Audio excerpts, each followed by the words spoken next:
Welcome back to our YouTube channel. दोस्तों, आज हमारा 40 क्वेश्चन सीरीज का डे 3 है। ठीक है, इससे पहले 2 वीडियोस डे 1 और डे 2 की हमने डाल दी हैं, अपलोड कर दी हैं, आप उन्हें भी देख सकते हैं। दोस्तों, आप लोग बहुत अच्छे से देख रहे हैं, उन्हें सॉल्व भी कर रहे हैं क्वेश्चंस को और बहुत सारा प्यार दे रहे हैं, इसके लिए धन्यवाद दोस्तों। दोस्तों, एक आप जो भी लोग नए हैं वो चैनल को सब्सक्राइब कर लीजिए और टेलीग्राम ग्रुप को ज्वाइन कर लीजिए। वहां पर आपको प्रैक्टिस सेट भी प्रोवाइड किए जाते हैं और डिस्कशन भी आप कर सकते हैं। ठीक है, और ये हमारे 40 क्वेश्चंस जो हम सीरीज स्टार्ट किए हैं, ये 40 क्वेश्चंस बहुत ही इम्पोर्टेंट हैं दोस्तों। आप इन्हें मिस करने का बिल्कुल भी प्रयास ना करें। ठीक है, अगर आप इन्हें मिस करते हैं तो मैं कह सकता हूं कि आप एक टॉप गवर्नमेंट कॉलेज मिस कर रहे हैं। तो दोस्तों, पॉलीटेक्निक की सच्चाई मैं आपको बताऊं तो यही है, अगर आपने टॉप गवर्नमेंट कॉलेज नहीं लिया और आप पॉलीटेक्निक कर रहे हैं तो आपका प्लेसमेंट या प्लेसमेंट में बहुत दिक्कत आएंगी, आपको हाई पैकेज पे प्लेसमेंट नहीं मिलेगा। मैं खुद जीपीएल यानी गवर्नमेंट पॉलीटेक्निक का 3rd ईयर का स्टूडेंट हूँ एंड मेरी इस वाले एग्जाम में जो आप देने जा रहे हैं, इसमें रैंक जो है वो 23 आई थी। मैंने ये एग्जाम दिया है, इसका लेवल भी जानते हैं, तो इसलिए हमने 40 क्वेश्चन सीरीज स्टार्ट की थी। ठीक है दोस्तों, तो मैं आपको ये बता रहा था कि अगर आपने टॉप गवर्नमेंट कॉलेज नहीं लिया तो आपके प्लेसमेंट में आपका जो गोल है यानी प्लेसमेंट पाना, उसमें बहुत सारी दिक्कत आएंगी और बहुत लो पैकेज मिलेगा। टॉप 10 कॉलेज में आप एडमिशन ले सकते हैं, वहाँ थोड़ा प्लेसमेंट अच्छा हो जाता है।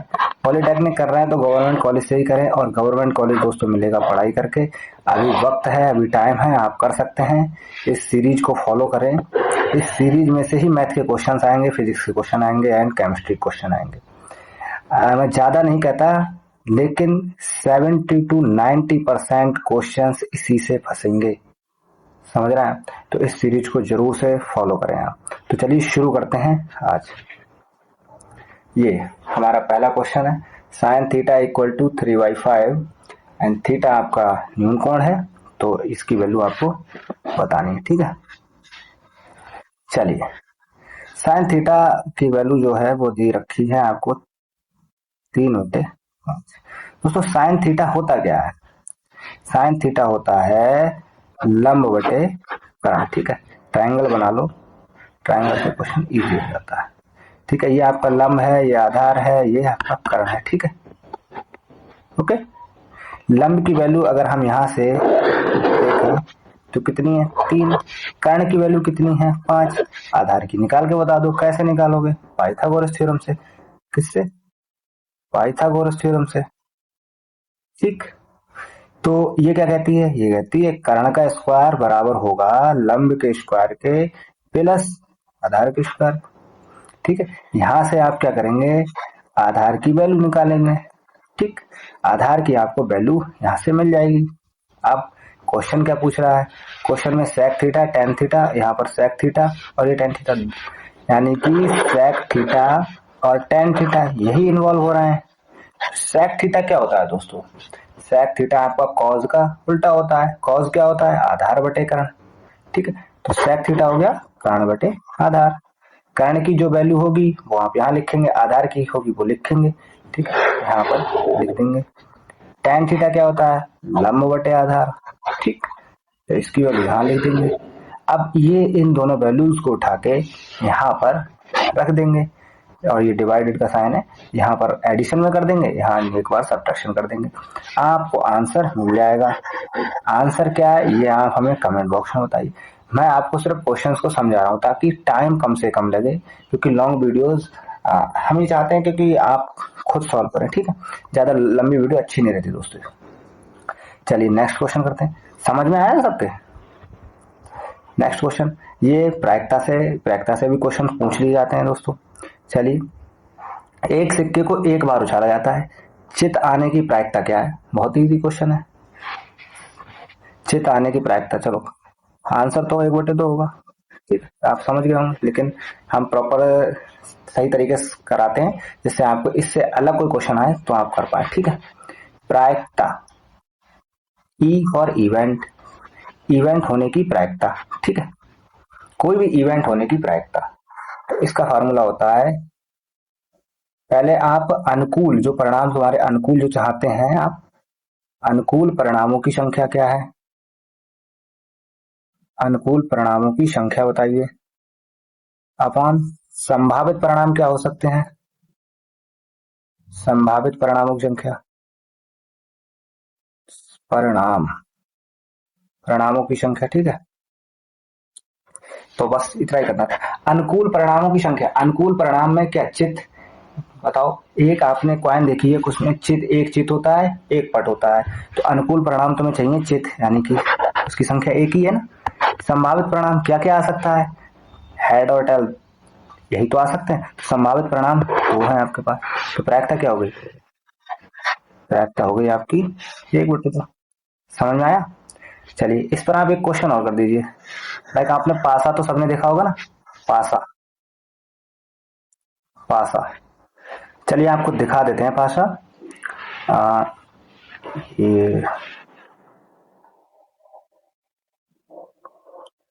ये रहा अपना पासा, ठीक है, ये रहा पासा। चलिए इसे अपने चलाते हैं। हमने पासा फेंका, 4 आया, ठीक है। इस पे क्वेश्चन आपको हम दे जा रहे हैं, आपको आंसर कमेंट बॉक्स में बताने हैं, ठीक है। पासा आने, अब हम आपको बताना है पी ऑफ विषम संख्या आने की प्रायिकता बताओ, ठीक है। पी ऑफ सम संख्या आने की प्रायिकता बताओ। पासा आप एक बार ही रोल कर रहे हैं, ठीक है। सम संख्या आने की प्रायिकता बताओ, ठीक है। पी ऑफ अभाज्य संख्या आने की प्रायिकता बताओ, ठीक। ये आपने बताना क्या क्या करना है। विषम संख्या एक पाशे में कितनी हो सकती है, 1, 3, 5, यानी आपके जो अनुकूल परिणाम है वो कितने हैं, 3, और संभावित परिणाम 6 हो सकते हैं, ठीक। तो आपकी प्रायिकता 1/2 हो गई। इस टाइप से आपको तीनों क्वेश्चंस करने हैं, ठीक। कोई दिक्कत, इस पासा को एक बार और चला दें। ये देखिए इस बार 4 आया, यानी ये सम संख्या, ठीक। करिए दोस्तों, कमेंट बॉक्स में आंसर भी दीजिए। चलिए नेक्स्ट क्वेश्चन, cos 45 sec, ठीक है, ये दोस्तों cosec है, ये cosec 30, ठीक है। चलिए इसे सॉल्व करिए। cosec 30, एक मिनट दोस्तों, cosec 30 ऑप्शन ही है नहीं, ये थोड़ा सा क्वेश्चन में मिस प्रिंट हुआ है दोस्तों, मैं इसे सही लिख देता हूँ, ये क्वेश्चन गलत है, सही कर देते हैं। cos 45 डिग्री अपॉन √3 है, ठीक है, यहाँ मल्टीप्लाई √3 sec 30 प्लस cosec 30, ये है क्वेश्चन अपना एक्चुअल, ठीक है। इसका आंसर आपको बताना है, ओके। चलो हाँ, बस वैल्यू रखनी है, आपको वैल्यू पता होंगी। cos 45 की वैल्यू 1/√2 होती है, ठीक। ये √3 यहाँ चल ही रहा है। sec 30 की वैल्यू आपकी बताओ, sec 30 यानी cos 30, इसका रिवर्स हुआ, cos 30 की होती है √3/2, तो उसका रिवर्स यानी 2/√3, ठीक। cosec 30 ये होता है sin 30 का रिवर्स, sin 30 की वैल्यू होती है हाफ, तो cosec 30 का हो गई 2, ठीक। आओ ये हो गया 1/√2, ओके। ये देखिए √3 ये चल ही रहा है, यहाँ पर एक √3 और लिखा, मतलब एलसीएम ले लिया, 2 + 2√3, ये √3 से ये √3 कैंसिल आउट हो जाएगा दोस्तों, तो बच क्या रहा है 1 अपॉन, ये वाले √2 को नीचे ले आएंगे, तो √2 नीचे आ गया, मल्टीप्लाइड बाई, इस इक्वेशन में से 2 कॉमन ले लेंगे, तो 1 + √3 आपका बचा, ठीक। कोई दिक्कत। चलिए तो आपका आंसर जो आ रहा है वो 2√2 1 + √3 ये है, लेकिन हमारा कोई भी ऑप्शन मैच नहीं हो रहा है, तो अब हम क्या करेंगे, रेशनलाइजेशन करेंगे, ठीक है। क्या करेंगे, रेशनलाइजेशन, यहाँ कर लेते हैं, और रेशनलाइजेशन करते हैं। इसमें क्या होता है, ये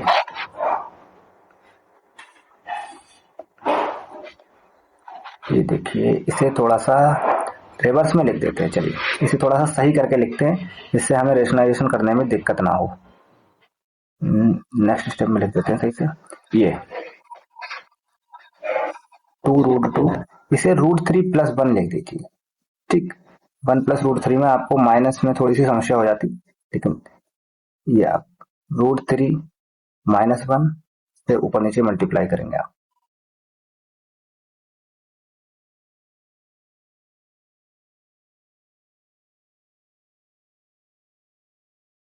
ठीक, √3 - 1 से ऊपर नीचे मल्टीप्लाई। ठीक, 1/2√2, इसका जब तुम ये बना a+b, ये बना a-b, तो a² यानी √3 का स्क्वायर -1 का स्क्वायर। ठीक, और ऊपर √3 - 1 बना इज इक्वल टू 1/2√2, ये चल ही रहा है। ठीक, और यहाँ पर हो गया √3 - 1 और 2√2 ये बचा, इससे इससे ये कट जाएगा, अंडर रूट से 2 कट गया, 3 - 1 यानी कि 3 में से 1 कट किया 2, तो आंसर आया √3 - 1, ये 2 आया, 2 2 ज़ा 4, 4√2, ये आपका आंसर है।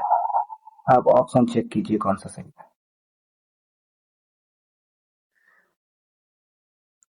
ये लीजिए, अब बताइए कौन सा ऑप्शन सही है। ऑप्शन नंबर √3 - 1 4√2, ये वाला ठीक है। कोई दिक्कत किसी को नहीं होनी चाहिए। चलिए नेक्स्ट क्वेश्चन करते हैं। यदि द्विघात बहुपद 2x² - 3x प्लस p का एक शून्यक 2 है तो p का मान होगा।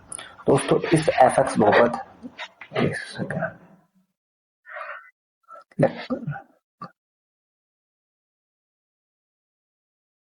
इस fx बहुपद, मान लो इस बहुपद को हम fx मान ले रहे हैं, तो 2x² - 3x प्लस p का जो शून्यक है वो 2 है। ठीक है, तो इसका मतलब हम शून्यक जो होता है, अगर उसको इस फंक्शन में रख दें, यानी इस बहुपद में रख दें, तो हमारा आंसर 0 आता है। यानी कि ये कह रहे हैं कि f2 की वैल्यू जो है वो 0, समझ गए, क्योंकि 2 एक शून्यक है। तो बस हमें कुछ नहीं करना, f इस वाली इक्वेशन में x की जगह 2 रखना है। 4 × 2 का स्क्वायर माइनस 3 × 2 प्लस p, और f2 हमारा जो है वो 0, बस। तो 4 और 4 16 minus 6 plus p is equal to 0, तो p की वैल्यू आपकी 10 आई है। कोई तो मिस्टेक की है, क्या किया? ये जो 4 है इसकी जगह 2 लिखा जाएगा। ठीक है, दोबारा से कर देते हैं।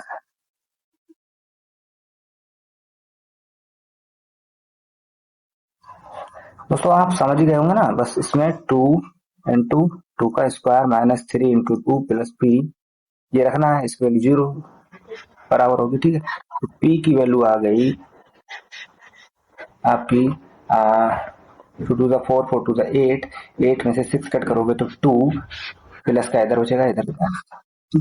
ये ऊपर वाली इक्वेशन को आप सॉल्व कर लेना, आंसर मैंने आपको -2 बता दिया। ठीक, कोई दिक्कत नहीं। चलिए नेक्स्ट क्वेश्चन देखो, इस जब लॉग के क्वेश्चन आते हैं तो आप देखो हमारा ऑप्शन चेक करो, इसमें कहीं लॉग दिख रहा है नहीं, यानी कि हमें नंबर्स में वैल्यू चाहिए, तो लॉग को हटाना ही होता है। ठीक है, आइए लॉग को हटाते हैं। चलो, लॉग की कुछ प्रॉपर्टी होती है। लॉग 3 बेस में है, 3 अगर यहाँ log 3, हाँ ये वाली प्रॉपर्टी हम आपको बता दे रहे हैं, ये देखो इधर लिख दिया, लॉग बेस ई, और यहाँ ई लिखा हो तो इसकी वैल्यू 1 होती है। बस यही वाली प्रॉपर्टी लगेगी यहाँ।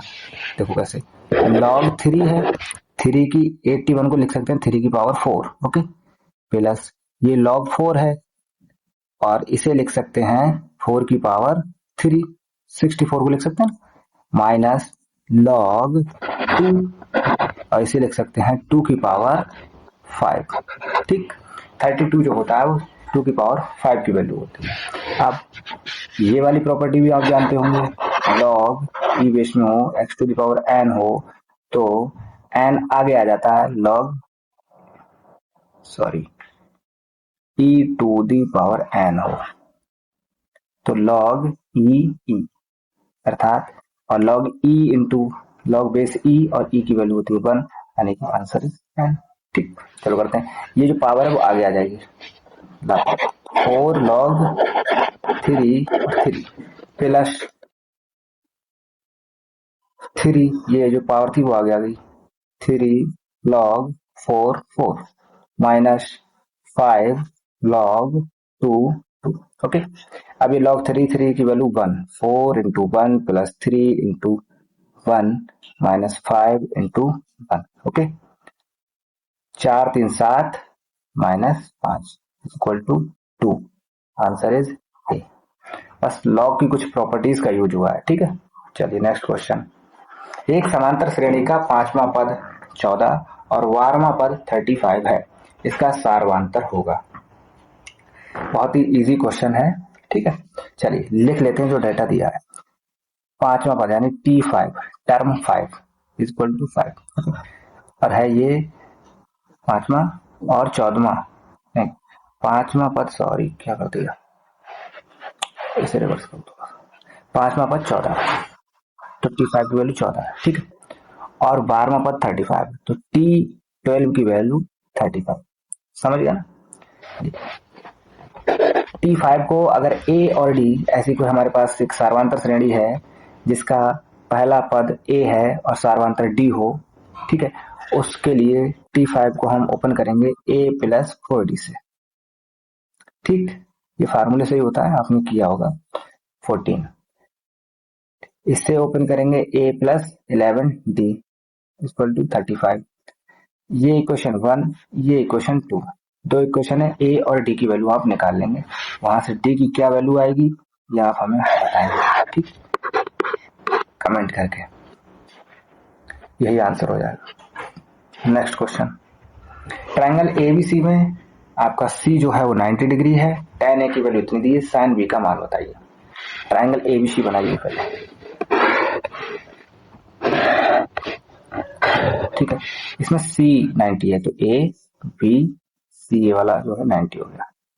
क्या क्या दिया है, tan ए की वैल्यू 5/12 दी है दोस्तों, और tan ए हम जानते हैं क्या होता है, लंब बटे आधा। ठीक, कोई दिक्कत, तो ये बोल सकते हैं ये ए, ये एंगल, इस एंगल की वैल्यू दी हुई है, तो इस एंगल के लिए लंब ये होता है दोस्तों। ठीक, इस एंगल के लिए, इस एंगल के लिए लंब ये है, इस एंगल के लिए आधार ये है, कारण तो सेम ही होता है। ठीक, तो आओ, आपको लंब की वैल्यू 5 दी है, आधार की वैल्यू 12 दी है, कहाँ दी है, ये देखो। ठीक, ओके, कारण की वैल्यू निकाल लेंगे पाइथागोरस से, पाइथागोरस से आप कर्ण की वैल्यू निकालेंगे जो कि एल स्क्वायर प्लस ए स्क्वायर आएगी। ठीक है, तो यहाँ से आप क्या किसकी वैल्यू निकालेंगे, कर्ण की वैल्यू। ठीक है, निकालो। अब हमें बस जानना क्या है, साइन बी, एंगल बी कौन सा है, ये है। अब देखो साइन बी, एंगल बी यही है ना हमारा, इसके लिए साइन बी का फार्मूला क्या होता है, ये हटाओ, साइन बी का फार्मूला होता है लंब बटे कर्ण, लेकिन यहाँ मिस्टेक कर जाएंगे, लंब ये जो लिखा है, ये जो लंब लिखा है मैंने वो एंगल ए के लिए लिखा है, समझ रहे हैं, बी के लिए उसके एंगल के सामने वाला लंब होगा, यानी यहाँ पर ये आधार हो जाएगा, आधार, आधार ही लंब कहलाएगा इसके लिए, ए बटे के, समझ रहे ना। बहुत ध्यान से इस चीज पे बहुत ज्यादा ध्यान देना है कि ये एंगल बी के लिए लंब आपका एसी हो गया, समझ रहे, क्या हो गया, लंब जो आपका है वो एसी है, एसी, और कर्ण आपका ए बी है, तो एसी अपॉन ए बी की वैल्यू रख के आप आंसर देंगे।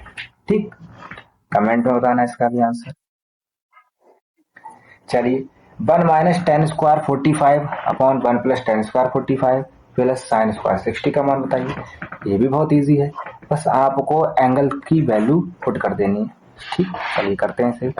टेन स्क्वायर की वैल्यू कितनी होती है दोस्तों, टेन 45 की बताओ, टेन 45 की 1 होती है, इसका हो रहा है स्क्वायर, अपॉन है ना, 1 प्लस टेन 45 की वैल्यू 1 होती है, इसका भी हो रहा है स्क्वायर, प्लस साइन 60 मैंने डायरेक्ट वैल्यू पुट की है। साइन 60 की वैल्यू होती है 3y√3y2 एंड उसका भी स्क्वायर। ठीक, ये 1 में से 1 कट किया 0, ये जब 0 डिवाइडेड बाई 2 मतलब पूरी टर्म 0 हो गई, और ये इसका स्क्वायर खोलोगे तो 3/4। तो आपका आंसर हो गया, ये तो 0 हो गया ना, तो 0 + 3/4 = 3/4। ठीक, ये समझ आया। चलिए, एक मीनार की छाया उसकी ऊंचाई की √3 गुनी है, सूर्य का उन्नयन कोण है। ठीक, ये उन्नयन कोण लिखा है। एक मीनार बना ली हमने, उसकी छाया चाहे इधर डाल दो चाहे इधर डाल दो, कोई दिक्कत वाली बात नहीं, इधर डाल दे रहे। उसकी छाया हटो, उसकी छाया √3 गुनी है। ठीक है, चलो मीनार की ऊंचाई h मान लो, तो छाया की कितनी होगी √3h। पूछा क्या, उन्नयन कोण, उन्नयन कोण यही होता है, इसे मान लो थीटा। बस इस ट्रायंगल, इसके ट्रायंगल की नेम कर दो ABC। क्या बोलोगे, ट्रायंगल ABC में tan theta is equal to h, चलो फार्मूला लिख दें। tan थीटा क्या होता है, AC अपॉन यानी लंब अपॉन आधार यानी BC। AC की वैल्यू h है और BC की वैल्यू √3h है। h से h कैंसल आउट हो गया, tan थीटा की वैल्यू तुमको क्या मिलेगी, 1/√3। अब आपको ये बताना है tan के किस एंगल की वैल्यू 1/√3 होती है। ठीक है, कमेंट करके बताना, तो वही आंसर हो जाएगा। चलो कर देता हूं मैं, tan थीटा, तो tan थीटा ये चलेगा, तो tan के कौन से एंगल की वैल्यू 1/√3 होती है, tan के 30 डिग्री की वैल्यू 1/√3 होती है। तो tan से tan कट गया, ये काटते नहीं लेकिन, तो थीटा इज इक्वल टू आया आपका 30 डिग्री। ओके, कोई दिक्कत नहीं होनी चाहिए। चलिए, एक नदी के किनारे खड़ा एक व्यक्ति नदी के दूसरे किनारे पर स्थित एक, हाइट एंड डिस्टेंस का बहुत ही अच्छा क्वेश्चन है, जैसा क्वेश्चन बोल रहा है वैसा ही करना है। एक नदी के किनारे खड़ा व्यक्ति, चलो लाइक बना दिया। ठीक है, ये नदी है, एक नदी के किनारे खड़ा एक व्यक्ति, मान लो यहाँ पर हमारा एक व्यक्ति खड़ा है। ठीक, व्यक्ति खड़ा हो गया। दूसरे किनारे पर स्थित एक पेड़, यहाँ पर एक पेड़ है। ठीक है, यहाँ पर एक पेड़ है, शीर्ष का उन्नयन कोण 45 पाता है, यहाँ से देख रहा है, और यहाँ पर ये मान लो इसका शीर्ष है पेड़ का। ठीक है, ये पेड़ की हाइट हो गई, ये वाली पेड़ की हाइट हो गई, इसका उन्नयन कोण पा रहा है वो 30 डिग्री, नहीं 45 डिग्री। ठीक है, अभी पा रहा है, कोई दिक्कत। जैसा क्वेश्चन बोल रहा है वैसा हम कर रहे हैं। जब वह नदी से 20 मीटर पीछे हटता है, पीछे है इधर, इधर तो नदी है ना, इधर थोड़ी हटेगा, पानी चल रहा है, पीछे हटता है मतलब कितना हटता है, 20 मीटर, कितना 20 मीटर, तब वह तो उन्नयन कोण 30 डिग्री हो जाता है। तो उन्नयन कोण यानी ये कितना हो जाता है, 30 डिग्री। नदी की चौड़ाई यानी कि ये वैल्यू बतानी है तुमको।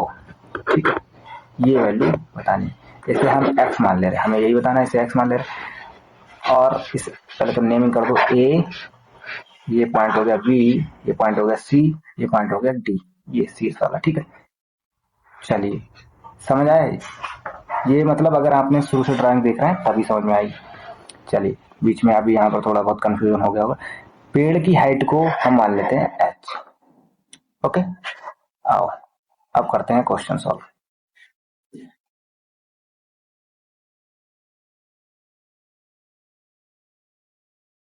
क्या हो रहा है, चलिए ठीक। अब देखो हम क्या कर रहे हैं वही देखना। ट्रायंगल, एक बार इसमें tan थीटा ले लेना, एक बार इस वाले ट्रायंगल में, कौन कौन से, ट्रायंगल बी सी डी में tan थीटा यानी tan थीटा कितना है 45, tan 45, tan की वैल्यू क्या होती है, लंब बटे आधार, लंब यहाँ कितना है h, आधार कितना है इसके लिए x, इस वाले ट्रायंगल के लिए x है आधार। ठीक है, तो tan 45 की वैल्यू आपको पता है कितनी होती है, 1 होती है, h अपॉन x। तो यहाँ से एक चीज मिली कि h की वैल्यू जो है वो आपकी x है। ठीक, आओ चलो, अब ट्रायंगल ज्यादा और नीचे कर दिया।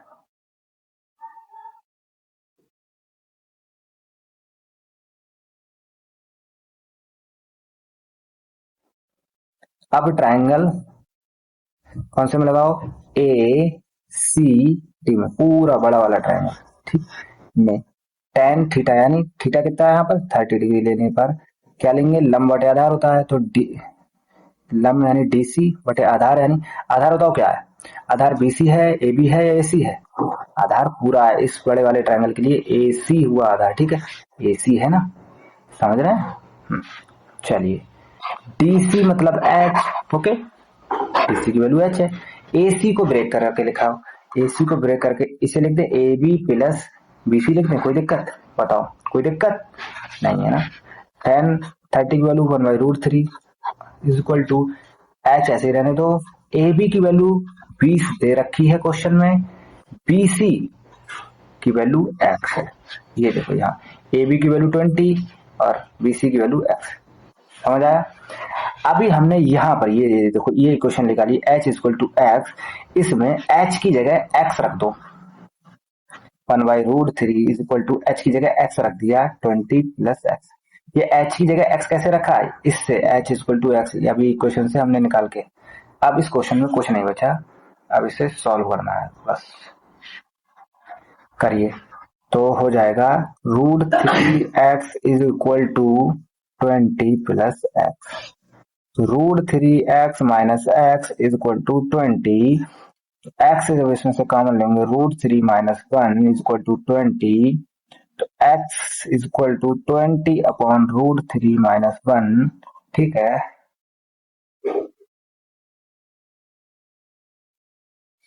चलिए अब क्या करना है, वही रेशनलाइजेशन, √3 प्लस 1 से ऊपर नीचे मल्टीप्लाई, ये बन गया a minus b, a plus b, तो इसका यानी कि a square minus b square, a square minus b square मतलब √3 का स्क्वायर करोगे 3, 1 का करोगे 1, तो ये हो गया 20 √3 प्लस 1 और 3 माइनस 1 इज 2, ठीक है, 20 √3 प्लस 1 डिवाइडेड बाई 2, यानी कि 10 √3 प्लस 1 इज योर आंसर। ज्यादा बड़ा हो गया ये, लेकिन समझ में आया ना, समझ में आना जरूरी है, बड़ा होने से कोई दिक्कत नहीं है, ठीक। नेक्स्ट क्वेश्चन, अल्फा बीटा समीकरण के मूल हैं, तो alpha square plus beta square की वैल्यू क्या होगी, ये भी इजी ही क्वेश्चन है, ठीक है, आपकी ये क्वेश्चन है x square minus 5x plus 6 equal to 0, इसके मूल हैं अल्फा एंड बीटा, निकालना क्या है पहले ये देखो, alpha square plus beta square, कैसे निकालेंगे इसकी वैल्यू, कोई तरीका है, हाँ जी तरीका है, क्या है सर, अल्फा प्लस बीटा का स्क्वायर करेंगे तो हमें alpha square plus beta square plus 2 alpha beta मिल जाएगा, तो यहाँ से alpha square plus beta square की वैल्यू निकाल लेंगे, लेकिन इसके लिए हमें चाहिए क्या, अल्फा प्लस बीटा की वैल्यू चाहिए और अल्फा बीटा की वैल्यू चाहिए, वो हम यहाँ से निकाल लेंगे, तुम्हें पता है मूलों का योग क्या होता है, मूलों का योग होता है, यानी कि अल्फा प्लस बीटा, मूल अल्फा प्लस बीटा उनका ही योग करना है, होता है माइनस बी अपॉन ए, ये बी होता है ना, इसमें ये बी, ये यहाँ पर जो गुणांक होता है वो ए, यहाँ पर जो गुणांक होता है वो सी, ठीक, तो माइनस बी यानी माइनस ऑलरेडी है, एक माइनस और अपॉन ए, एक वैल्यू यहाँ 1 है तो 5, ठीक, मूलों का गुणनफल, मूलों का गुणनफल क्या, यानी अल्फा बीटा, अल्फा बीटा का क्या होता है सी अपॉन ए, सी की वैल्यू मैंने बताया ना यहाँ, ये 6 और ये 1 यानी कि 6 है, ठीक है, अल्फा प्लस बीटा की वैल्यू 5, अल्फा बीटा की वैल्यू 6, इस इक्वेशन में रख दो, पहले इसे इधर ले आओ, ठीक है, alpha square plus beta square को जब तुम इधर लाओगे तो चलो इधर मान लो, सोचो इधर रह गया, ये 2 अल्फा बीटा इधर माइनस हो जाएगा, तो बस उधर रिवर्स किया, ठीक, alpha square minus 2 alpha beta, ये समझ आया, कुछ नहीं है इसमें, इसमें समझने लायक क्या है, बस सिर्फ ट्रांसपोजिशनिंग की है, ठीक है, पक्षांतर किया है, alpha square plus beta square, alpha plus beta की वैल्यू अभी हमने निकाली जो कि आई थी 5, ठीक, 5 का स्क्वायर कर दिया, 2 अल्फा बीटा की वैल्यू आई थी 6, 25 माइनस 12 और 5 में से 2 कटेगी 3 एंड 2 में से 1 कटेगी 13। ठीक, आंसर इज योर 13। किसकी वैल्यू है? Alpha square plus beta. देखो कोई ऑप्शन है नहीं है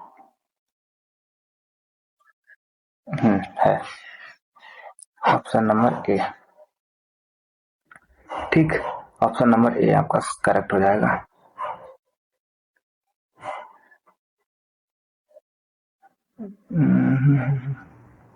चलिए नेक्स्ट क्वेश्चन। ट्रायंगल एबीसी में डीई पैरेलल है बीसी के। पहले ट्रायंगल एबीसी ही बना लो। हमने ट्रायंगल ये एबीसी ट्रायंगल बना लिया। ए बी सी, ठीक है। चलो बीसी नीचे कर लो, इससे आपको क्वेश्चन में इजीनेस हो जाएगी। थोड़ा कर लीजिए।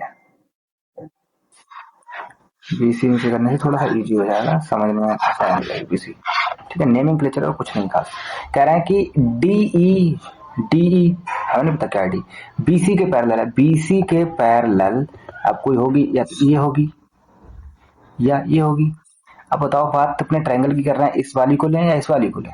ऑफकोर्स ऊपर वाले को लेंगे। ठीक, तो यही पॉइंट है डी। उसने क्वेश्चन में बताया नहीं डी पॉइंट है क्या, लेकिन हमें समझना है इधर तो नहीं हो सकते ना, कट ही नहीं कर रहा है इसी को, इस लाइन को, तो वहां नहीं होंगे पॉइंट, यहीं होंगे, तो डी। चलिए समझिए क्या कह रहे हैं। ए डी की वैल्यू 2.5 है, यहाँ पर 2.5 वैल्यू है सेंटीमीटर। ठीक है, सब सारी वैल्यू सेंटीमीटर में। और बी डी यानी डी बी की वैल्यू आपकी 3.5 सेंटीमीटर है। ठीक, और ए ई की वैल्यू 3 सेंटीमीटर है, तो ई सी की वैल्यू था नहीं।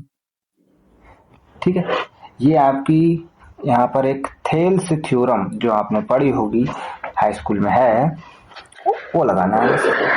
थेल्स थ्योरम क्या कहती है, ये देखो बताइए। बी डी अपॉन, अगर थेल्स थ्योरम कहती है अगर त्रिभुज की कोई भी भुजा के समांतर एक और भुजा है और वो दोनों साइड्स को कट कर रही है, तो वो समान अनुपात में कट करती है। अर्थात A D upon B D बराबर होगा ए ई अपॉन ई सी के। यही तो समान अनुपात हुआ। ये यहां से यहां तक समान अनुपात में इस लाइन ने इन दोनों साइड को कट किया है। कब करेगी ये? अगर ये लाइन यानी डी पैरेलल हो बीसी के, जो कि क्वेश्चन ने दिया था, इसलिए थेल्स थ्योरम लग गई। कौन सी थ्योरम? Thales theorem. ठीक है, कोई दिक्कत? अब एडी की वैल्यू आपको रखनी है, बीडी की वैल्यू रखनी है, एई की वैल्यू रखनी है, ईसी की वैल्यू बता देनी है। कुछ है इस क्वेश्चन में? आंसर आप हमें बताएंगे। Next question. दो संख्याओं का अनुपात 5:6 है। यदि प्रत्येक में 8 जोड़ दिया जाए तो उनका अनुपात इतना हो जाता है। ये संख्याएं हैं, कुछ नहीं, हमें कुछ संख्याएं तो पूछा है, हम मान ले रहे कि वो संख्याएं एक्स और वाई हैं। ठीक है, एक्स और वाई इनका रेशियो क्वेश्चन में दिया है 5:6। ये शुरुआत में है। ठीक है, इसे इक्वेशन बनाओ। 6x हुआ और ये 5y इज इक्वल टू, ठीक, यहाँ से इक्वेशन बनाना है 6x minus 5y is equal to 0। यही बनाते हैं। नेक्स्ट क्वेश्चन पढ़ो। कह रहे हैं यदि प्रत्येक में 8 जोड़ दिया, हमारी संख्या क्या थी? x अपॉन वाई थी। प्रत्येक में 8 जोड़ो, इसमें 8 जोड़ दिया, अब इस वाली में 8 जोड़ो, तो रेशियो यानी इनका अनुपात हो जाता है 7:8। ठीक है, तो वे संख्याएं यानी एक्स अपॉन वाई की वैल्यू, एक्स और वाई की वैल्यू बताओ। ये भी इक्वेशन बनेगी, इसे भी सॉल्व करना होगा। करो 8x, ये ठीक है, 8x plus 64 is equal to 7y plus 56। ठीक, 8x minus 7y is equal to 56 minus 64। Okay, तो आपका ये बचा 64 में से 8, वो भी माइनस का 8x minus 7y equal to minus 8। ये आपको एक ये इक्वेशन मिली। ठीक है, सेकंड इक्वेशन। एक आपको ये 6x minus 5y equal to 0, आपको ये पहली इक्वेशन। इन दोनों को सॉल्व करके आप x कॉमा y की वैल्यू बताएं हमको, मतलब x अपॉन y की वैल्यू, x की आएगी y की आएगी, उनका रेशियो लेना, उसकी वैल्यू बता देनी है। ठीक है, चलिए। अच्छा, ये आप इससे बताएंगे आपने इतना सॉल्व करके निकाला, लेकिन आओ दूसरा मेथड भी इसमें चेक कर लेते हैं। दो संख्याओं का अनुपात 5:6, तो यहाँ पर जो संख्या है उनका पहले उन्हें देखो कि उनमें से किसका 5:6 है। 20/24 करोगे तो 5 20, क्या कर दिया, 4 5 20 और 4 6 24, यानी 5:6 का भी है, तो ये ऑप्शन भी सही हो सकता है। 3 से काटो, 3 5 15, 3 6 18, ये भी 5:6 में, ये भी 5:6 में, ये भी है। तो ऑप्शन चारों 5:6 में है। अब क्या करोगे, चारों को बाई वन चेक करोगे। मान लो ये क्वेश्चन है, इसमें अब सबने बोला उसने 8 ऐड करो, इसमें तुमने ऐड किया 8 तो 28 हुआ, इसमें 8 ऐड किया तो 32 हुआ। अब रेशियो निकालो, 4 7 28, 4 8 32, 7 आ गया, 7 8 आ गया, जो कि क्वेश्चन में दिया था। तो आपका यही ऑप्शन सही होगा। ठीक, बकाया आप इससे एक्स वाई की वैल्यू निकालना, बकाया आपका आंसर मिल जाएगा। ठीक, नेक्स्ट क्वेश्चन। 8 सेंटीमीटर त्रिज्या वाले वृत्त की एक जीवा केंद्र पर 90 डिग्री का कोण अंतरित करती है। संगत दीर्घ वृत्तखंड का क्षेत्रफल होगा। अच्छा क्वेश्चन है, समझते हैं इसको भी। 8 सेंटीमीटर त्रिज्या वाले वृत्त बनाओ, इसकी त्रिज्या जो है वो है आपकी 8 सेंटीमीटर। ठीक है, 8 है, ओके। जीवा पर 90 डिग्री का कोण, एक जीवा है, कोई भी जीवा लीजिए, उस पर 90 डिग्री का कोण अंतरित कर रही है। 90 डिग्री का कोण मतलब ये एंगल 90 है। ये हमने सर्कल में एक जीवा ली, ठीक है, उस पर उनको मिलाया और सेंटर पर यानी केंद्र पर वो 90 डिग्री का कोण अंतरित कर रही है, बस। ठीक, इसमें कुछ है नहीं। तो कह रहे हैं कि संगत दीर्घ वृत्तखंड, ये देखो, ये हो गया आपका लघु वृत्तखंड हुआ ना। इस जीवा ने जब सर्कल को आपको 2 भागों में कट कर दिया, तो छोटा है उसे लघु वृत्तखंड कह दिया, लघु वृत्तखंड कह दिया खंड, और जो बड़ा है उसे दीर्घ वृत्तखंड कह दिया। तो क्षेत्रफल पूछा है दीर्घ वृत्तखंड का, किसका, दीर्घ वृत्तखंड का। दीर्घ वृत्तखंड कौन सा है ये समझिए आप, ये समझिए ऐसे, ये देखिए, ये है ना, ये दीर्घ वृत्तखंड, समझ रहे हैं। तो आप डायरेक्ट दीर्घ वृत्तखंड का कोई फार्मूला नहीं होता, क्या करेंगे, ये बन रहा है त्रिज्यखंड, ये प्रॉपर,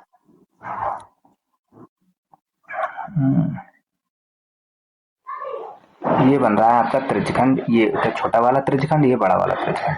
त्रिज्यखंड का फार्मूला होता है, तो ये लिखो दीर्घ, एक मिनट, उससे पहले आप ये समझो, दीर्घ वृत्तखंड का क्षेत्रफल कैसे निकालोगे, दीर्घ वृत्तखंड का क्षेत्रफल कैसे निकालोगे, देखो, दीर्घ त्रिज्यखंड का क्षेत्रफल निकालो, त्रिज्यखंड का क्षेत्रफल प्लस, अब ये ट्रायंगल भी इसमें इंक्लूडेड है ना, इस वृत्तखंड में ट्रायंगल भी इंक्लूडेड है, तो इस ट्रायंगल का भी क्षेत्रफल निकालो और उसे ऐड कर दो, तब आपको ये पूरा वृत्तखंड का क्षेत्रफल मिलेगा। त्रिज्यखंड समझते हैं, ये त्रिज्यखंड है, ये पूरा, ये त्रिज्यखंड है, और ये वो भी दीर्घ त्रिज्यखंड है, और ये वाला लघु त्रिज्यखंड है। चलो, अब दीर्घ त्रिज्यखंड का क्षेत्रफल कैसे निकालोगे, क्या फार्मूला होता है, pi r square into theta upon 360, ठीक है, प्लस ट्रायंगल क्षेत्रफल का फार्मूला ये होता है हाइट ऊंचाई इंटू आधार, आधार इंटू ऊंचाई होता है, ठीक है, कोई दिक्कत नहीं, मल्टीप्लाई में, ठीक। आओ इसे करते हैं, पाई आर स्क्वायर, अभी नहीं रखेंगे वैल्यू, ठीक है, इंटू 8, थीटा कितना होगा, इस वाले के लिए थीटा कितना होगा, ये 90 है तो ये कितना बचा 270 degree, 270 degree upon 360 degree plus half. ऊंचाई कितनी है, इस ट्रायंगल में ऊंचाई कितनी होगी,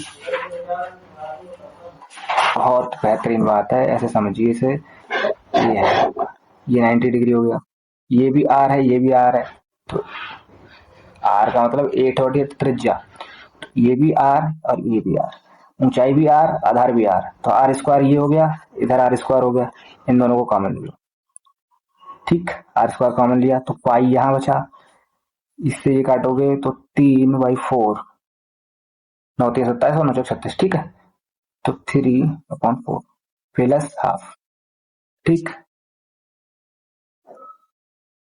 चलिए तो आर स्क्वायर जो कि इसकी वैल्यू 8 स्क्वायर है, आर की वैल्यू 8 है तो 8 स्क्वायर हो गया, तो 3 पाई एलसीएम ले ले रहे हैं जो कि 4 आएगा, प्लस 2 2 -2, ठीक है।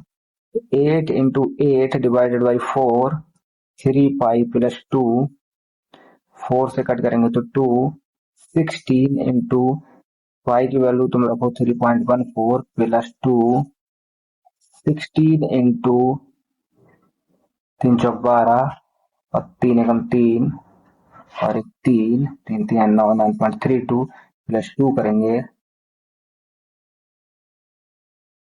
इसका फर्दर आप जब सॉल्व करेंगे तो 16 इंटू 11.32, ठीक, 16 टू 32 यानी यहाँ से 3, 48 और 3 51, 16 एकम 16,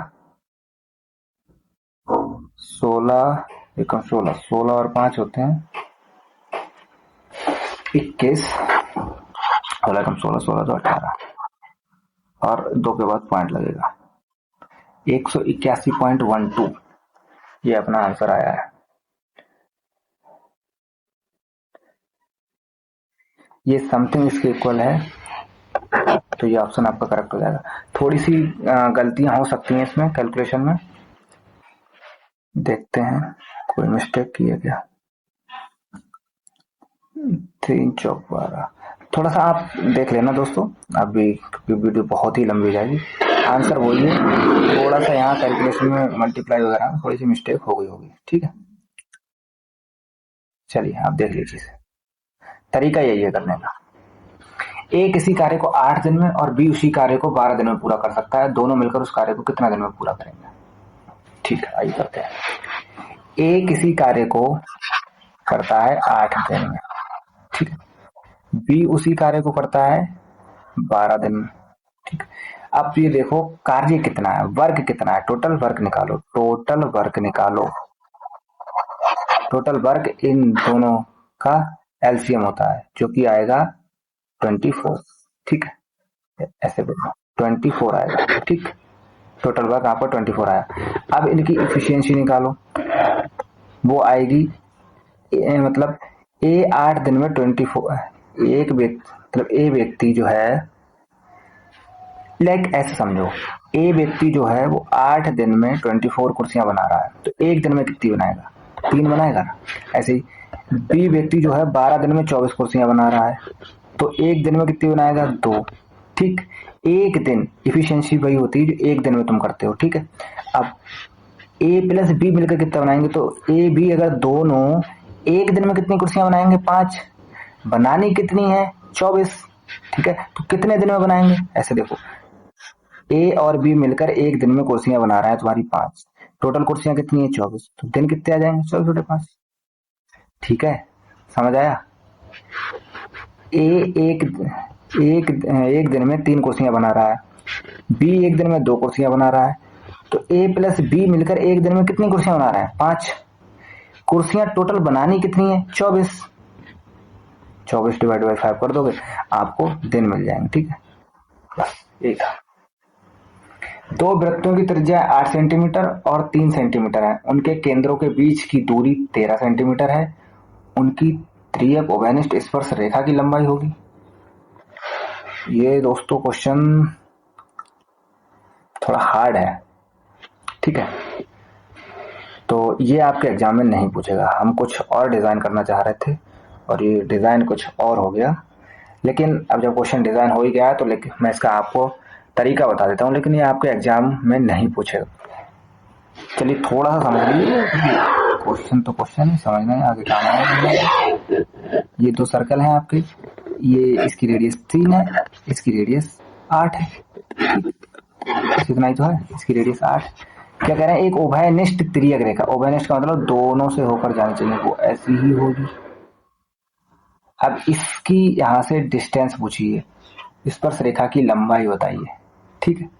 ये लंबाई निकालने का आप डायरेक्ट फार्मूला रखिए। एक चीज और बताइए, सेंटर टू सेंटर डिस्टेंस, यानी यहां से लेके यहां तक की डिस्टेंस जो है वो है आपकी 13 सेंटीमीटर, बस इसका डायरेक्ट फॉर्मूला सीख लीजिए। त्रियक रेखा की लंबाई जो होती है आपकी under root d square minus R1 plus R2 का स्क्वायर। ठीक, कोई दिक्कत? डी क्या है? इन दोनों के बीच की दूरी। R1 क्या है? 3 और R2 क्या है? 8। यानी दो सर्कल है आपके पास, उनमें से एक की त्रिज्या R1, एक की त्रिज्या R2। इस फार्मूले से आप क्वेश्चन लगाएंगे, कोई ना कोई आंसर आएगा, ऑप्शन में आंसर आ जाएगा। ठीक है, चलिए ये क्वेश्चन आपका नहीं है, मतलब आपके एग्जाम में नहीं पूछा था। मैं कुछ और डिजाइन कर रहा था आपके सर्कल पार्ट से, स्पर्श रेखा से, लेकिन ये वाला बन गया। तो अब बन गया तो कर लीजिए। ठीक है, बिंदु ए ये है, बी इतना है, को मिलाने वाले रेखाखंड को बाई एक्सिस किस अनुपात में विभाजित करता है? ये क्वेश्चन बढ़िया है, इसे करना है। ए पॉइंट आपका है 3,-3,4 और ये पॉइंट है आपका बी 5,-2। ठीक, ये मान लो इन दोनों से मिला एक रेखाखंड। अब कह रहे हैं कि वाई अक्ष, इसे किस वाई अक्ष यही हुआ, वाई अक्ष यही होता है ना, एक्स भी वाई हुआ, यही होता है। वाई अक्ष से किस अनुपात में? मान लो k⁻1 में विभाजित करता है। हमने ये माना है k⁻1 में विभाजित करता है। अब ये बताओ इस पॉइंट पर, इसका पॉइंट बताओ, ये वाई एक्सिस पर ये पॉइंट एग्जिस्ट कर रहा है, तो यहाँ पर क्या होगा बताओ? वाई एक्सिस पर एक्स की वैल्यू 0 और वाई की कुछ भी हो सकती है। ठीक, तो अब आपको k⁻1 में जब ये विभाजित कर रहा है, ये वाला फार्मूला लगाना है। x is equal to m1 x2 plus m2 x1। विभाजन का सूत्र यही होता है ना, m1 प्लस m2। x की वैल्यू जो पॉइंट बीच में मिडिल आता है 0 है, ये वाली। m1 k है, x2 यानी ये x1 x2 है ये। ठीक है, x2 कितना है आपका 5 प्लस m2 कितना है 1, x1 कितना है -3, x1 कितना है आपका -3, m1 plus m2 k+1। k+1 इधर जाएगा 0 हो जाएगा, k+1 की 0 से मल्टीप्लाई 0 हो जाएगी, तो k इंटू यानी 5k प्लस यानी कि माइनस, ये देखो माइनस और प्लस यानी -3 इज इक्वल टू 0। k+1 की करोगे 0 से तो 0 ही आएगा। तो k की वैल्यू आ गई, ये 3 इधर गया और 5 जो मल्टीप्लाई था डिवीजन,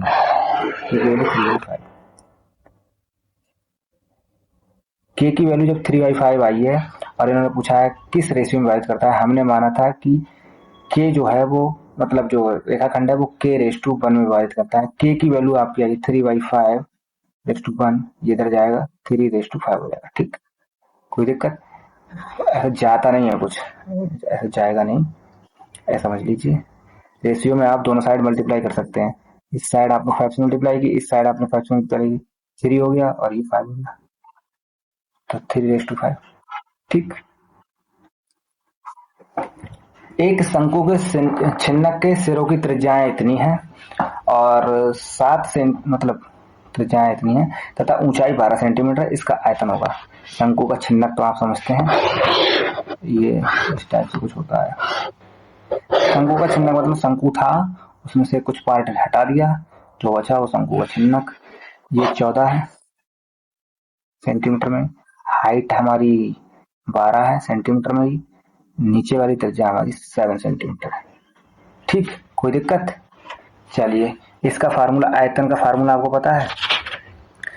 फार्मूला अगर आपको याद नहीं होगा तो आप क्वेश्चन नहीं कर पाएंगे, इसलिए फार्मूले बहुत ही इंपॉर्टेंट है, याद करिए।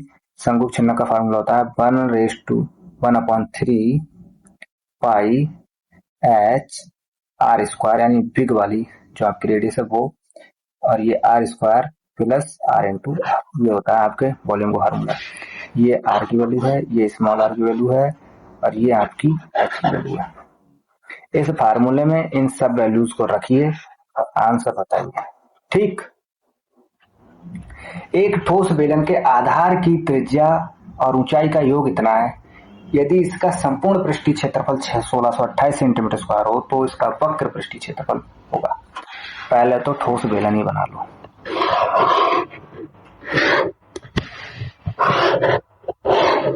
ठीक, ये ठोस बेलन लग रहा है। चलिए मान लीजिए बेलन है, ठीक है। आधार की त्रिज्या और ऊंचाई का योग, आधार की त्रिज्या लाइक आर होती है, ऊंचाई हमारी एच होती है, तो इनके अकॉर्डिंग एच प्लस आर की वैल्यू जो है वो है 37, ठीक है ना। यदि इसका संपूर्ण पृष्ठीय क्षेत्रफल, अब ये बताओ बेलन का संपूर्ण पृष्ठीय क्षेत्रफल का फार्मूला क्या होता है, पता है? 2, एक मिनट, पहले ये समझिए संपूर्ण पृष्ठ और वक्र पृष्ठ क्या होता है। तो वक्र पृष्ठ, जब आपने बेलन देखा होगा, मान लो आपने बॉक्स ये डिब्बे देखे प्लास्टिक के, उनके जो बेलन के आकार के होते हैं, उनके जो वक्र पृष्ठ हैं, वक्र साइड में मतलब वक्र जो है उन्हें भी वक्र पृष्ठ बोलते हैं, उनका एरिया निकालोगे तो वो वक्र पृष्ठ कहलाता है, वक्र पृष्ठ का क्षेत्रफल कहलाता है। लेकिन जो ऊपर जो ढक्कन आपने देखा होगा वो सर्कल आकार का है, और नीचे जो तली होती है वो भी सर्कल है। इन दोनों का जब आप एरिया जोड़ देते हो तो वो संपूर्ण पृष्ठ बन जाता है, समझ रहे? तो इसका फार्मूला होता है 2πr h प्लस आर, ये होता है इसका फार्मूला। इसकी वैल्यू इन्होंने दे रखी है 1628, ठीक है। और हमसे पूछा क्या है, वक्र पृष्ठीय क्षेत्रफल। वक्र पृष्ठ का फार्मूला क्या होता है, मैंने बताया जो वक्र होता है उसी का, वक्र पृष्ठ का क्षेत्रफल का जो फार्मूला होता है 2πr h। इसे निकालने के लिए हमें आर एच अलग अलग चाहिए, ठीक है। चलो 2πr h plus r, 2πr h plus r की वैल्यू हमें वहां से पता लग जाएगी, तो 1628 divided by h plus r, मतलब ये h प्लस आर, समझ गए ना। पहले इसे हटा दीजिए, हमने जो लिख रखा है, फिर करते हैं इसे सॉल्व। हाँ ये इसे थोड़ा सा हटाओ,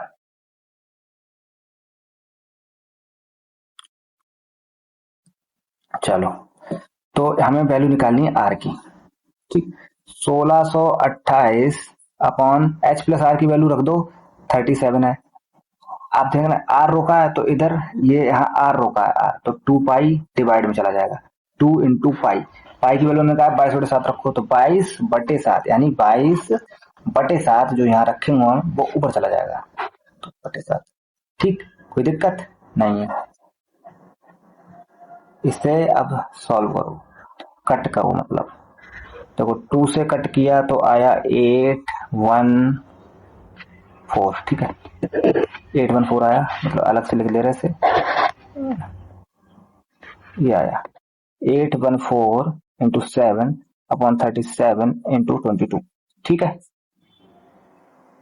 यही आया ना। हाँ आओ 11 से कट करते हैं डायरेक्ट, 11 11 एकम 11, 11 सत्ते 77, ठीक, बचे 4 और 11 चौक 44, ठीक।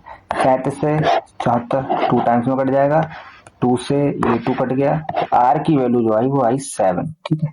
आर की वैल्यू आई आपकी 7, तो एच की वैल्यू कितनी आएगी, एच की वैल्यू कितनी आएगी, क्योंकि एच प्लस आर की वैल्यू 37, आर की 7 आई तो एच की 30 आएगी, ठीक है। अब निकालना क्या था, वक्र पृष्ठ, क्या निकालना था, वक्र पृष्ठ, वक्र पृष्ठ का क्षेत्रफल, ठीक है, जो कि होता है 2πr/h। तो 2 इंटू पाई, पाई की वैल्यू ने कहा 22/7 ही रखना, तो रख दी। आर की वैल्यू 7 है, एच की वैल्यू 30 है, 7 से 7 कट किया तो 44 इंटू 30 यानी कि 0 4 12 से लगाए 4 12 1320 centimetre square is your answer, ठीक। आओ देखते हैं, ऑप्शन नहीं है लेकिन हमने किया सही है, नहीं है तो ऐड करो ऑप्शन, 1320 सेंटीमीटर स्क्वायर, और इसे सही करो, क्योंकि सही किया ना इसलिए ऑप्शन गलत हो जाते हैं दोस्तों।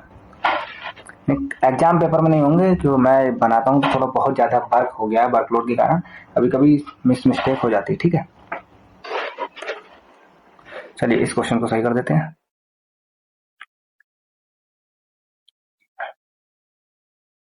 कुछ ज्यादा ही बड़ा चला गया।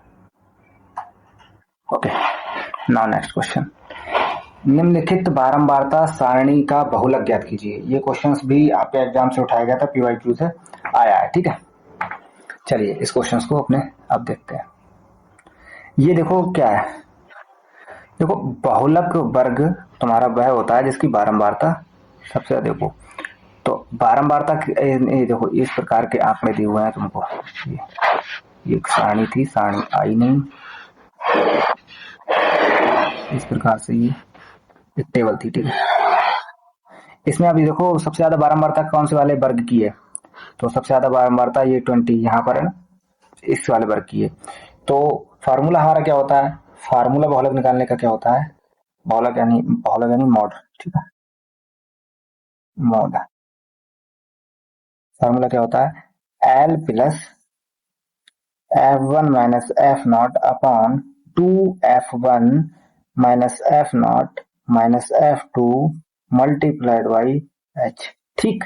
ये होता है एल। क्या होता है दोस्तों, एल जो होता है आपका, जो आपने बहुलक वर्ग चुना है उसकी निम्न सीमा, ठीक है। इसे ब्लैक पेन से लिखते हैं। ये एल की वैल्यू आपकी, बहुलक वर्ग कौन सा चुना है, 20 30 वाला, तो इसकी निम्न सीमा 20, यही आपकी एल की वैल्यू होगी, ठीक है। अब बताओ F1 क्या होता है दोस्तों, F1 क्या होता है, F1 जो होता है बहुलक वर्ग की जो बारंबारता है वही, ठीक है। ये तो बहुलक वर्ग की बारंबारता यही है F1, ठीक है। अब बताओ एफ नॉट क्या होता है, इस फार्मूले में जो जो चीज यूज हो रही है हम उनको देख रहे हैं। एफ नॉट क्या होता है, एफ नॉट होता है दोस्तों बहुलक जो वर्ग है आपका उससे ठीक पहले, जो इस वाले वर्ग से ठीक, इससे ठीक पहले यही आया, ठीक है, ठीक पहले वाले वर्ग की बारंबारता, ठीक है। यानी कि इसकी बारंबारता कितनी, 12, ये होगी एफ नॉट की वैल्यू। F2 क्या होता है, तो F2 होता है जो आपका बहुलक वर्ग है उसके ठीक बाद वाले ये वर्ग है, इसकी बारंबारता यानी 15, ठीक। एच क्या होता है, एच बस अंतराल होता है, ठीक। अंतराल कितना, वर्ग का अंतराल 20 30 का, यानी अंतराल हो गया 10। कोई दिक्कत, इस फार्मूले में इन सारी वैल्यूज को रख देना, आंसर मिलेगा, कमेंट बॉक्स में बता देना। ये आपके आज मैथ के क्वेश्चन सॉल्व करने में बहुत टाइम लगा, क्योंकि क्वेश्चंस बहुत अच्छे लेवल के हैं दोस्तों। मैं इतने, आप सोच रहे हैं कितने हार्ड क्वेश्चन के ऊपर, हार्ड नहीं है दोस्तों, उनको समझाने में ज्यादा टाइम लग जाता है। दूसरा ये है कि ये क्वेश्चन अगर आपको थोड़ा स्लाइडली हार्ड लग भी रहे हैं तो बस ये समझ लीजिए कि ये क्वेश्चंस आपके पीवाईक्यूज और आपकी बुक से ही लिए गए हैं, तो आप सोचे यही लेवल रहता है, ठीक है। दूसरा ये, अगर आप थोड़े से हार्ड क्वेश्चन कर जाते हैं तो जो इजी वाले होते हैं उनके भी तो कॉन्सेप्ट सीख रहे हैं, वो भी हो जाएंगे ना आपसे, इसीलिए ये टाइम ज्यादा लग जाता है। लेकिन टाइम ज्यादा लगे उससे कोई दिक्कत नहीं, आपको समझ में आना चाहिए, ठीक। चलिए ये खत्म हुए, अब फिजिक्स स्टार्ट करते हैं।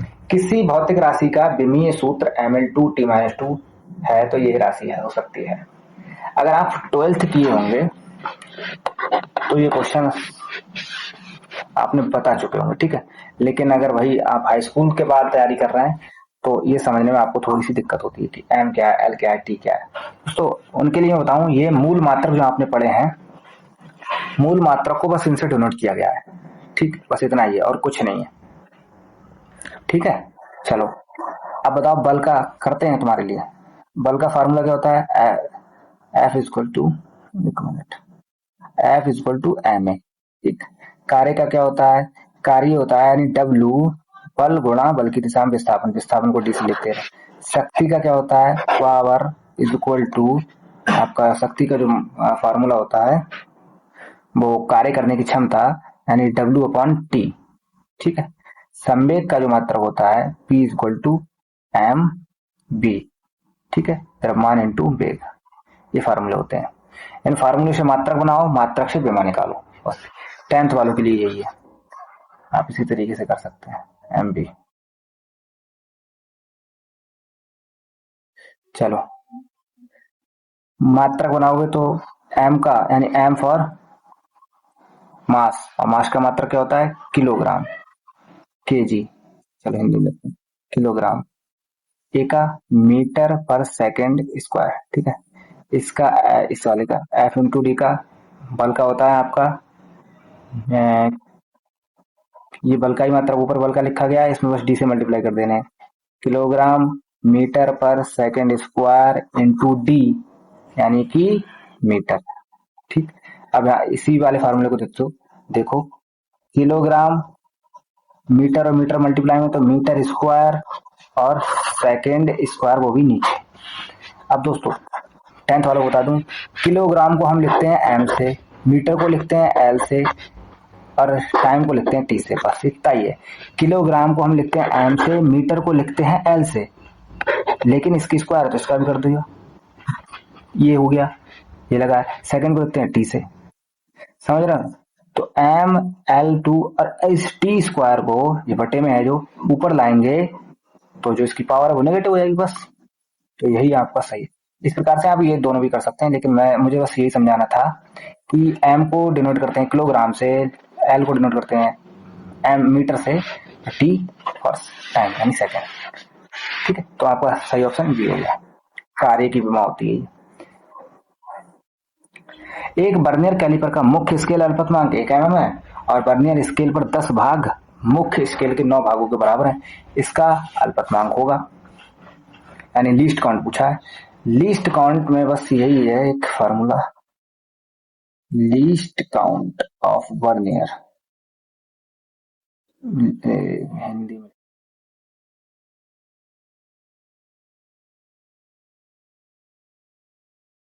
वर्नियर का अल्पतमांक,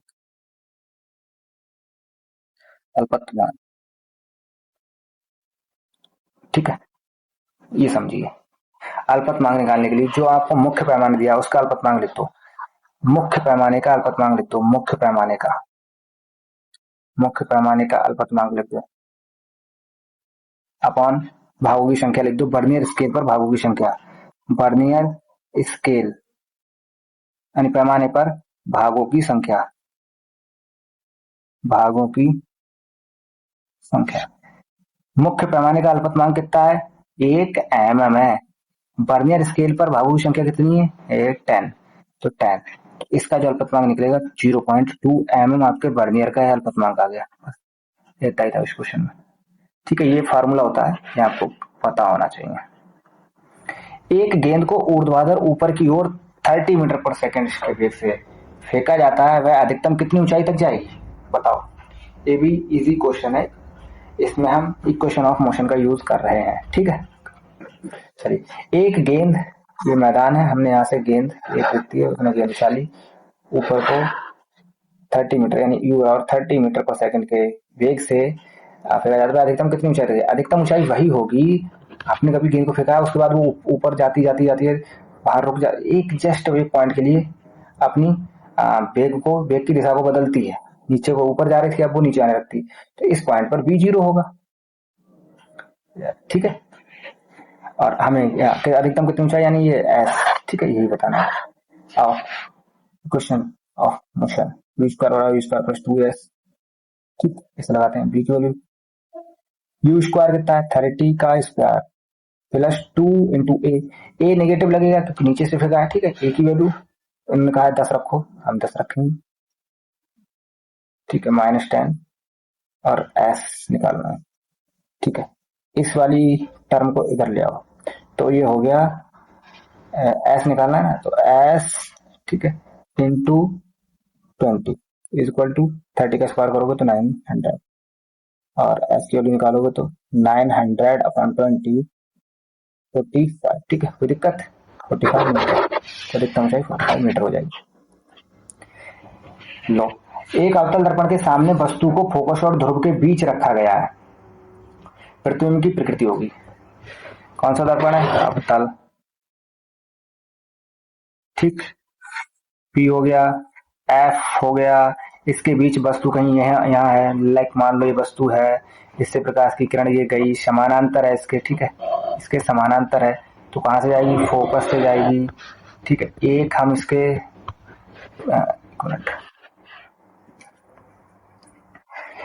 इसके वक्रता केंद्र से गुजार देते हैं। ठीक है, वक्रता केंद्र से गुजार देते हैं, ये इस टाइप से ऐसे गई, फिर वापस आएगी और वक्रता, यहाँ मान ले वक्रता यहाँ से आती हुई चली जाएगी। ये एफ इधर जा रही, मेरी रेखाएं बना दी सब। चलिए, आप समझिए, आपने पढ़ा होगा। तो ये आगे नहीं मीट करती, आगे मीट नहीं करती हैं, मीट आगे नहीं करती हैं, कहाँ करती हैं? पीछे मीट करती हैं। ठीक, यहाँ पर इमेज बन रही होगी, और यहाँ पर ये इमेज एक्चुअल में नहीं मिलती ना, रेखा जब एक्चुअल में नहीं मिलती तो रियल इमेज नहीं बनेगा। कैसा बनेगा? आभासी बनेगा, ये आभासी। ये दो ऑप्शन, ये वास्तविक वाले तो कट हो गया, ठीक है, आवासीय होने का। अब देखो जो आभासी इमेज बनता है वो सीधा बनता है, ठीक है, आभासी इमेज हमेशा सीधा ही बनता है और वस्तु से बड़ा बन रहा है, दिख भी रहा है कि वस्तु से बड़ा बनेगा, तो यहाँ पर भी ऑप्शन सही हो जाएगा। किसी चालक में 5 एम्पियर की धारा 2 मिनट तक प्रवाहित होती है, चालक से प्रवाहित आवेश की मात्रा ज्ञात कीजिए। देखो क्या है, धारा, टाइम, आवेश, कौन से फार्मूले में आता? Q बराबर आई टी। आवेश की मात्रा पूछ रहे हैं, आई की वैल्यू 5 दी है, टाइम की वैल्यू 2 मिनट दी है। अब बताओ इस फार्मूले में, ये सब एसआई फार्मूले हैं, मतलब एसआई यूनिट पे आधारित। एसआई टाइम की एसआई यूनिट क्या होती है? सेकेंड। तो इस फार्मूले में हम मिनट में वैल्यू रख देंगे? नहीं, किसमें रखेंगे? सेकंड में। तो 2 मिनट को सेकंड में कन्वर्ट करो, 2 इंटू 60 हो गया ना, कोई दिक्कत है इसमें? तो 5 दूनी 10 और 600 कूलाम, ठीक है, आपका डी ऑप्शन हो जाएगा, क्योंकि आवेश का मात्रा कूलाम होता है। 100 वाट का एक बल्ब 250 वोल्ट के स्रोत से जोड़ा है, बल्ब का प्रतिरोध बताना है। 100 वाट यानी पी की वैल्यू 100 वाट, बी की वैल्यू 250 वोल्ट, बल्ब का प्रतिरोध यानी आर की वैल्यू बतानी है। आपने पावर का फार्मूला पढ़ा होगा, पी बराबर बी आई। आई की वैल्यू दी है इसमें? नहीं दी है, लेकिन आपने ओम का नियम पढ़ा होगा, बी बराबर आई आर, यहां से आई की वैल्यू निकाल लो जो कि आएगी b upon r sir ji, ठीक है। P is equal to b into I की जगह मैंने रख दिया बी अपॉन आर, तो बी स्क्वायर अपॉन आर बन गया पी का फार्मूला, ठीक है। बी की वैल्यू हमें 250 दी है, यानी इसका स्क्वायर करेंगे 250 इंटू 250। आर क्या कर दिया, आर तो हमें निकालना है, तो आर यहां रह गया और पी इधर, चलो थोड़ा सा, ये आर की वैल्यू पी इधर आ जाएगा, पी नीचे आ जाएगा, ठीक है, पी नीचे आ जाएगा, तो ये पी था, सब इधर ऐसे दो, आर इधर गया और पी इधर आ गया, ठीक। पी की वैल्यू कितनी है? 100 और 250 इंटू 250, 0 से 0 कट किया, 5 दूनी 10, 5 25, और इससे अगर तुम कट करोगे तो 125 और 5 25, 5 दूनी 10 और 2 12, 5 5 और 1 6, 125 पंजे 625, 625 और प्रतिरोध का मात्रक ओम, 625 ओम, ठीक, कोई दिक्कत? चलिए, विद्युत चुंबकीय प्रेरण का सिद्धांत किस कार्य प्रणाली में प्रयुक्त होता है? किसका? विद्युत चुंबकीय प्रेरण का। तो दोस्तों ये इलेक्ट्रिक जनरेटर में आपका प्रयुक्त होता है, ठीक है। विद्युत हीटर और इस्त्री में किसका होता है? विद्युत का ऊष्मीय प्रभाव, ठीक है। जब ये विद्युत हीटर और इस्त्री जब अधिक प्रतिरोध के यानी यूज करते हो, वो हीट होता है, तो ऊष्मीय प्रभाव होता है, ठीक है वो। और आपका जो ये विद्युत मोटर है, ये यूज किसके लिए होता है? तो देखो, विद्युत मोटर से तुम क्या करते हो, इलेक्ट्रिकल जो एनर्जी है यानी कि विद्युत ऊर्जा है, उससे तुम यांत्रिक ऊर्जा में परिवर्तित कर रहे हो, काम करवा रहे हो ना, यांत्रिक ऊर्जा में परिवर्तित कर रहे हो। और वहीं विद्युत जनरेटर से यांत्रिक ऊर्जा को किसमें? विद्युत ऊर्जा में। विद्युत जनरेटर से आपने घरों शादी में, शादी जब होती है तो जनरेटर मंगाया जाता है, तो उसमें डीजल डालते हो, यानी यांत्रिक ऊर्जा को आप विद्युत ऊर्जा में कन्वर्ट कर रहे होते हैं, ठीक। इसी में आपका विद्युत चुंबकीय प्रेरण का सिद्धांत या कार्य प्रणाली यूज होती है, ठीक है। किसी उत्तल लेंस के फोकस दूरी 50 सेंटीमीटर, इसकी क्षमता बताइए, ये आप बताएंगे, ठीक है।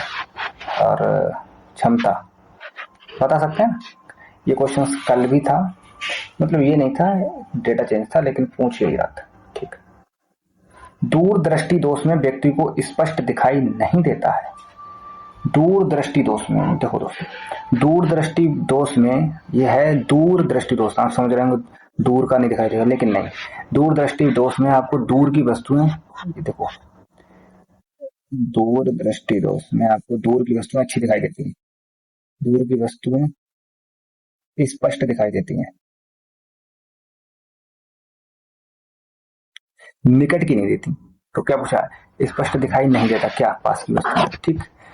निकट दृष्टि दोष में आपको दूर की वस्तुएं स्पष्ट दिखाई नहीं देती। ठीक, दूर और पास दोनों की ना दे तो क्या हो गया, जरा दूर दृष्टि दोष, जरा जरा दृष्टि दोष, जरा ऐसे ही कुछ होता है, जरा दूर दृष्टि दोष। रंगीन वस्तु ना दिखाई दे तो आपको होगी वर्णांतता। ठीक, आपकी होगी वर्ण, आपको नहीं होगी वर्णांतता, मतलब इस क्वेश्चन का, इस ऑप्शन का अगर आप पूछ लिए रंगीन वस्तु नहीं दिखाई दे रही तो उस व्यक्ति को वर्णांतता है। किसी चुंबकीय क्षेत्र में धारावाही चालक पर लगने वाले बल की दिशा ज्ञात की जाती है। चुंबकीय क्षेत्र में आपने धारावाही चालक रखा, उस पर जब बल की आप दिशा ज्ञात कर रहे हो तो फ्लेमिंग के बाएं हाथ का नियम यूज करते हैं। दाएं हाथ के नियम से क्या करते हैं, दाएं हाथ के नियम से प्रेरित विद्युत धारा की दिशा बताते हैं। ठीक है, ओम के नियम से आर निकालते हैं, कूलाम के नियम से इलेक्ट्रिक, वो क्या बोलते हैं, कूलाम का नियम यूज होता है, 11th में आप पढ़ेंगे। ठीक है, निम्नलिखित में से कौन सी रासायनिक अभिक्रिया विस्थापन अभिक्रिया है। विस्थापन अभिक्रिया होती क्या है, देखो विस्थापन अभिक्रिया में होता क्या है, एक अधिक रिएक्टिव मतलब अधिक अभिक्रियाशील तत्व दूसरे कम अभिक्रियाशील तत्व को विस्थापित कर देता है। जैसे यहाँ क्या हो रहा है, चलो विस्थापित, यहाँ कोई विस्थापन हो रहा है, चलो इस वाले में डायरेक्ट ऑप्शन आपका यही सही है। आप समझते हैं कैसे, ये है आयरन और ये है कॉपर। ठीक है, एक आयरन जो है अधिक क्रियाशील है कॉपर से, तो आयरन ने कॉपर सल्फेट के विलयन से कॉपर को विस्थापित कर दिया और अपना फेरस सल्फेट बना लिया। ठीक है, यही होती है आपकी विस्थापन अभिक्रिया, तो ये आपका ऑप्शन सही है। ठीक है, आधुनिक आवर्त सारणी में तत्वों को व्यवस्थित किया गया है, परमाणु द्रव्यमान के बढ़ते क्रम में नहीं, परमाणु क्रमांक के बढ़ते क्रम में। यस, ठीक है। बेकिंग सोडा का रासायनिक नाम है, बच्चे को पता होता है, क्या होता है, NaHCO3 यानी कि सोडियम बाई कार्बोनेट। ठीक, इसको हम खाने का सोडा भी बोलते हैं। ओके, निम्नलिखित में से कौन सा अधातु कमरे के ताप पर द्रव होता है, पारा, ब्रोमीन, गैलियम, आयोडीन। तो दोस्तों ये याद कर लेना, ब्रोमीन होता है। ठीक है, क्या ब्रोमीन अधातु है जो कि कमरे के ताप पर द्रव होती है, और पारा धातु है जो कमरे के ताप पर द्रव होती है। ठीक है, चलो, किसी परमाणु में इलेक्ट्रॉन, प्रोटॉन और न्यूट्रॉन की संख्या क्रमशः ज्ञात करने के लिए आवश्यक है। परमाणु मॉडल मान लो है, आपको कोई परमाणु है, उसमें आपने इलेक्ट्रॉन भी ज्ञात करना है, प्रोटॉन भी ज्ञात करना है और न्यूट्रॉन भी ज्ञात करना है। इसके लिए क्या चाहिए, परमाणु क्रमांक और द्रव्यमान संख्या दोनों चाहिए। ठीक है, ठीक, केवल परमाणु क्रमांक से आप प्रोटॉन, इलेक्ट्रॉन की संख्या बता सकते हैं, न्यूट्रॉन की नहीं बता पाएंगे। केवल द्रव्यमान संख्या से आप प्रोटॉन और न्यूट्रॉन की संख्या बता पाएंगे नहीं, केवल द्रव्यमान संख्या से आप क्या ही बता पाएंगे। ठीक है, चलो परमाणु, इसलिए दोनों चाहिए होता है, परमाणु क्रमांक और द्रव्यमान संख्या। ठीक, एथेनॉल का क्रियाशील समूह है, एथेनॉल मतलब C2H5, इसका क्रियाशील समूह OH जोड़ा तो हाइड्रोक्साइड। कोई दिक्कत, एक विलयन जो लाल लिटमस को नीला कर देता है, लाल को नीला कर रहा है, ठीक है, उसका पीएच मान होगा, जो लाल को नीला करता है वो तो क्षार होता है। ठीक है, क्षार 2 अम्ल होगा, जिसका पीएच वैल्यू 2 हुई वो अम्ल होगा, 5 वाला भी अम्ल होगा, 7 वाला उदासीन होगा, 9 वाला। ठीक है, और जो नीले को लाल करते वो अम्ल होता है। ठीक है, लोहे पर जंग लगने से रोकने के लिए उस पर जस्ते की परत चढ़ाने की प्रक्रिया कहलाती है लेपन यानी गैल्वेनीकरण। क्यों, देखो फेरस जस्ता यानी जिंक आपका ज्यादा क्रियाशील होता है आयरन से, तो आयरन ये आपका, जैसे आपने आयरन की रॉड पे, आपने आयरन की चीज पे ये चढ़ा दी जिंक की का परत, तो जिंक ज्यादा क्रियाशील है तो ये क्रिया कर लेगा और फिर आपके आयरन को छोड़ देगा, आयरन क्रिया नहीं कर पाएगा। आयरन क्रिया करने से पहले आपका जिंक क्रिया कर लेगा, बाहर जो आपके इन्वायरमेंट में गैसेस वगैरह जो भी है उनसे। ठीक है, तो आपका जो आयरन है वो प्रोटेक्टिव रहेगा। ठीक, जल की अस्थायी कठोरता दूर करने की सरल विधि है, तो जल की अस्थायी कठोरता आती है कैल्शियम और मैग्नीशियम के कार्बोनेट एंड बाइकार्बोनेट इनसे तो आती है। तो आप इन्हें उबाल कर दूर कर सकते हैं। ठीक है, क्या होता है जब आप उबालते हैं तो HCO3 है ये बाइकार्बोनेट में चेंज हो जाता है और ये CO3 एक फॉर्म में नीचे बैठ जाता है, जिसे आप बाद में छान के पानी को पी सकते हैं। ठीक है, इससे कठोरता दूर हो जाती है। निम्नलिखित में से कौन सा कार्बन का अपर रूप विद्युत का सुचालक है? ग्रेफाइट। क्यों है? क्योंकि आपने ग्रेफाइट का स्ट्रक्चर देखा है तो कार्बन परमाणु, प्रत्येक कार्बन परमाणु 3 कार्बन परमाणु से जुड़ा होता है। अब कार्बन की संयोजकता होती है 4, यानी कार्बन 4 चीजों से बॉन्ड बना सकता है, तो एक इलेक्ट्रॉन तो खाली रह गया ना। ऐसे ये भी 3 ही बनाएगा, ये इसका भी खाली। तो ये फ्री इलेक्ट्रॉन है, ये इलेक्ट्रिसिटी के कंडक्टर होते हैं। ठीक है, इसी कारण ग्रेफाइट आपका विद्युत का सुचालक है। ठीक, ये आपके थे क्वेश्चन। चलिए, तो कैसा लगा लेक्चर कमेंट में बताइए, अपना ओपिनियन दीजिए। और आप इस चीज पर बहुत सारा प्यार दिखा रहे हैं, ये मैं इसके लिए आपको थैंक यू बोलता हूँ। लेकिन दोस्तों आप शेयर नहीं कर रहे हैं वीडियो को, इसलिए आप शेयर भी कीजिए ताकि हमारी मेहनत हम कर रहे हैं उसमें हमें भी थोड़ा सा मोटिवेशन मिलता रहे और हम आपके लिए अच्छे से अच्छे क्वेश्चन आते रहें। क्योंकि मैं ये जानता हूँ दोस्तों, इससे पहले मैं मेरा यूट्यूब चैनल आप खोल कर देखेंगे तो मैंने इंटरव्यूज लिए हैं, तो कुछ स्टूडेंट्स के इनका सिलेक्शन हुआ है। तो पॉलिटेक्निक में बस यही है दोस्तों, जब आप कर रहे हैं तो गवर्नमेंट कॉलेज से ही करें। ठीक है, अगर आप प्राइवेट कॉलेज से करते हैं या कोई लो गवर्नमेंट कॉलेज है, टॉप नहीं है, तो आपको प्लेसमेंट के चांसेस बहुत कम हो जाते हैं। ठीक, और अच्छा पैकेज नहीं मिलता, इसलिए अभी मेहनत करिए, मेहनत करिए, अच्छी रैंक लाइए, अच्छी रैंक लाइए, हाई रैंक। ठीक, कोई दिक्कत। तो इसी के साथ दोस्तों मिलते हैं आपसे कल। दोस्तों चैनल को सॉरी वीडियो को शेयर कर दीजिए और चैनल को सब्सक्राइब कर दीजिए, लाइक भी कर दीजिए। ठीक है, एंड कोई डाउट रह जाता है तो आप कमेंट बॉक्स में पूछ लीजिए या टेलीग्राम ग्रुप को ज्वाइन कर लीजिए, जिसका लिंक मैं आपको डिस्क्रिप्शन और कमेंट पिन में दे दूंगा। ठीक, और आप टेलीग्राम ग्रुप तो ज्वाइन कर लीजिए क्योंकि वहां पर प्रैक्टिस सेट देते हैं। ठीक, चलिए मिलते हैं आपसे नेक्स्ट वीडियो में।